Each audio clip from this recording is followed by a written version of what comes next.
Good morning students. कल अपन ने Machiavelli के बारे में बात की थी और ये बताने की कोशिश की थी कि किस तरह से मैकियावेली आधुनिक युग का सबसे महत्वपूर्ण विचारक हो जाता है। वास्तव में तो वो आधुनिक युग का शुरुआत करता है, मध्य युग की समाप्ति करता है। इस बात पे अपन ने चर्चा की थी। साथ ही मानव स्वभाव संबंधी उसके विचारों को अपने तथ्यात्मक आधार पर बताने की कोशिश की थी। आगे आज चल रहे हैं अपन और बात कर रहे हैं धर्म और नैतिकता पर, उसके विचारों के बारे में। धर्म और नैतिकता में अंतर करने वाला विचारक मैकियावेली था और उसने सबसे पहले इन दोनों को पृथक करने की बात की है। मैकियावेली धर्म और नैतिकता के संबंध में दोहरा मापदंड निर्धारित करता है, और एक व्यक्ति के लिए धर्म और नैतिकता और दूसरे राज्य के लिए धर्म व नैतिकता। यानी कि उसने स्पष्ट रूप से बताया कि व्यक्ति के लिए क्या धर्म नैतिकता होनी चाहिए और राज्य के लिए क्या धर्म नैतिकता होनी चाहिए। दोनों के लिए मापदंड अलग अलग तरह के बताने की कोशिश मैकियावेली के द्वारा की गई। मैकियावेली व्यक्ति के व्यक्तिगत जीवन में धर्म और नैतिकता को आवश्यक मानता है। व्यक्ति की नैतिक होना चाहिए, ये कहता है। प्रजा के लिए एकमात्र नैतिकता ही है यह है कि वह राजाओं की आज्ञाओं का पालन करे। ये स्पष्ट रूप से उसने कहने का प्रयास किया है।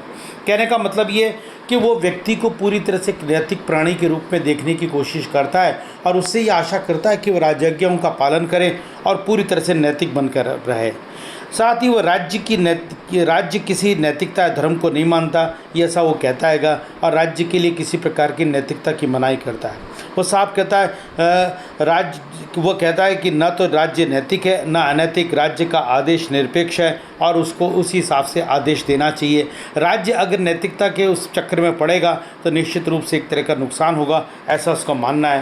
राज सत्ता को बनाए रखने के लिए शासन को साम दाम दंडभेद बेईमानी हत्या सब चीज़ों का सहारा लेने में किसी प्रकार का हिचकना नहीं चाहिए। यानी कि वो पूरी तरह से सभी प्रकार के उपायों को करने के लिए कहता है और वो स्पष्ट रूप से कहता है कि हर हालत के अंदर छल कपट को मानने के लिए राजा को लोमड़ी तथा भेड़िए को डराने के लिए शेर होना चाहिए। यानी शेर व लोमड़ी के रूप के अंदर वो पूरी तरह से एक ऐसी नीति के अपनाने की बात करता है कि जहाँ दुबकने की ज़रूरत है वहाँ दुबक जाओ और जहाँ गुर्राने की ज़रूरत है वहाँ गुर्राओ, तभी आपका शासन चल सकता है। तभी एक तरह से इस प्रकार की स्थितियाँ हो सकती हैं कि आप जो चाहते हैं वो पूरी तरह से काम कर सकें। अन्यथा अगर राजा नैतिकता में अटका रहेगा, राजा नैतिकता के आधार पर काम करता रहेगा, तो किसी भी स्थिति के अंदर उन भेड़ियों से नहीं बच पाएगा जो कि उसको पूरी तरह से डराने की कोशिश करेंगे। इसलिए उनके लिए तो उसका शेर होना ज़रूरी है और साथ ही जनता के सामने चालाक लोमड़ी की तरह उनको बिहेव करना चाहिए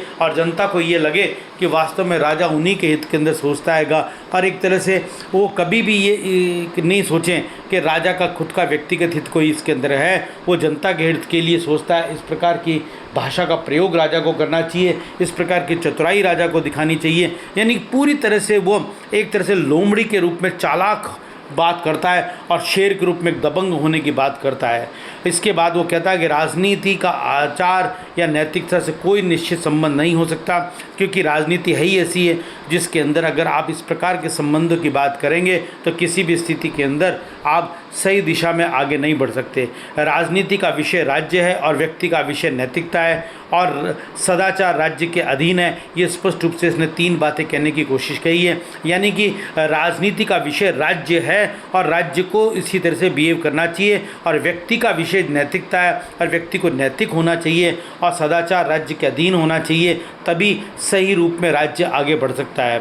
राजनीति का धर्म और नैतिकता से पृथक्करण मैकियावेली के द्वारा राजनीति का धर्म और नैतिकता से पृथक्करण किया गया और उसने स्पष्ट रूप से इसके कई कारण दिए हैंगे। नंबर 1, इस नैतिकता के निर्माण करने वाले राज्य पर नैतिक नियमों को लागू करना असंभव है। यानी कि जो नैतिकता के नियम खुद लागू करे और उसके बाद उसके ऊपर वो चले, ऐसा असंभव है। इस प्रकार की बात वो कहने की बात करता है।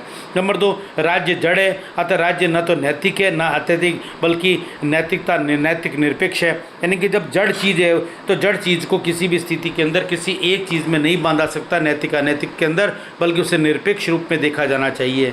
नंबर 3, वो कहता है कि राज्य को नागरिकों से उच्च धरातल पर रखता है और उसी के आधार पर वो इनसे मुक्त रखता है कि वो नैतिक होगा या अनैतिक होगा, और उस पर नागरिकों के व्यवहार को नियंत्रित करने वाली नैतिकता को लागू नहीं करता। कि वो जैसे एक प्रकार से नागरिकों को पर एक तरह से नैतिकता लागू रहती है, उन पर नियंत्रण लागू रहता हैगा और उन नियंत्रण के अधीन रहना होता हैगा, ऐसा राज्य के लिए वो स्पष्ट रूप से मनाही करता हैगा।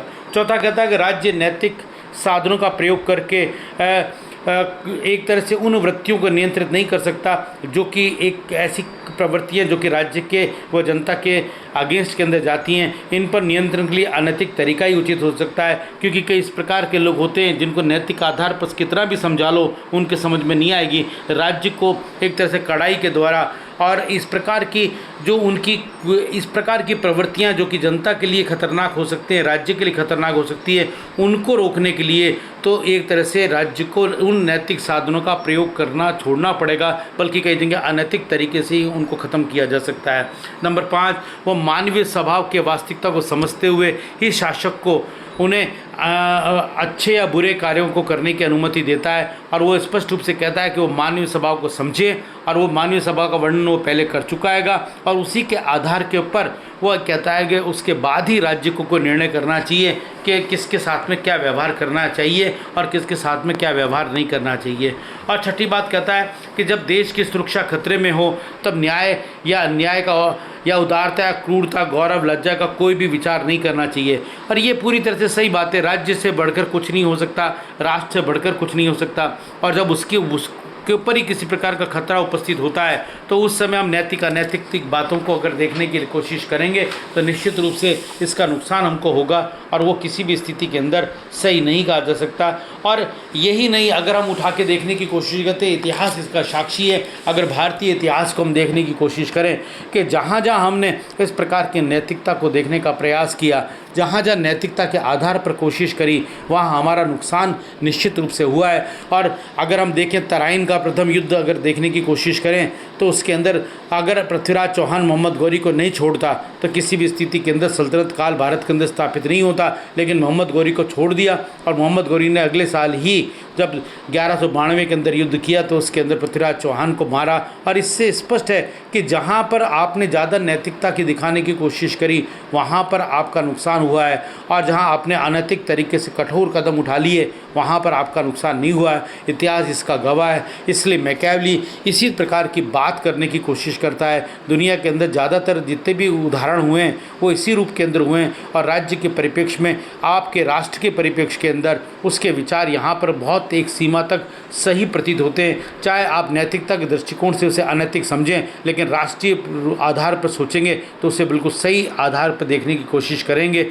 यही उसके महत्वपूर्ण विचार धर्म व नैतिकता के संबंध में। आज यहाँ तक, बाकी बात कल। Thank you so much.